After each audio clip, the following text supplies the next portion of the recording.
తాజా 30 2019 ఎన్నికల్లో ఆంధ్రప్రదేశ్లో అత్యంత ప్రతిష్టాత్మక నియోజకవర్గాల్లో జమ్మలమడుగు ఒకటి కానుంది. మామూలుగా అయితే ఇది వైసీపీకి కంచుకోట లాంటి నియోజకవర్గం. పులివెందలను ఆనుకుని ఉండటం, వైఎస్ ప్రాబల్యం అధికంగా ఉండటం వల్ల జమ్మలమడుగుకు ప్రాధాన్యం ఉంది. పైగా ఇది ఫ్యాక్షన్ రాజకీయాలకు పెట్టింది పేరు కావడంతో ఆంధ్రప్రదేశ్ ప్రజలు ఈ నియోజకవర్గం గురించి ఆరా తీస్తూ ఉంటారు.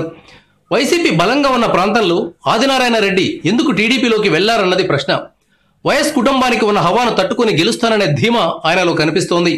అయితే వైసీపీ వారు మాత్రం ఆదినారాయణ రెడ్డి దమ్ముంటే రాజీనామా చేసి గెలవాలని సవాల్ చేస్తున్నారు. ఇప్పుడున్న పరిస్థితుల్లో 2019 దాకా ఎన్నికలు జరిగేలా లేవు.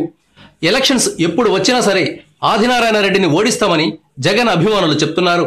ఈ నేపథ్యంలో ఆదినారాయణ రెడ్డికి ధీటైన వ్యక్తికి రాబోయే ఎన్నికల్లో జమ్మలమడుగు టికెట్ ఇవ్వాలని వైసీపీ భావిస్తోంది.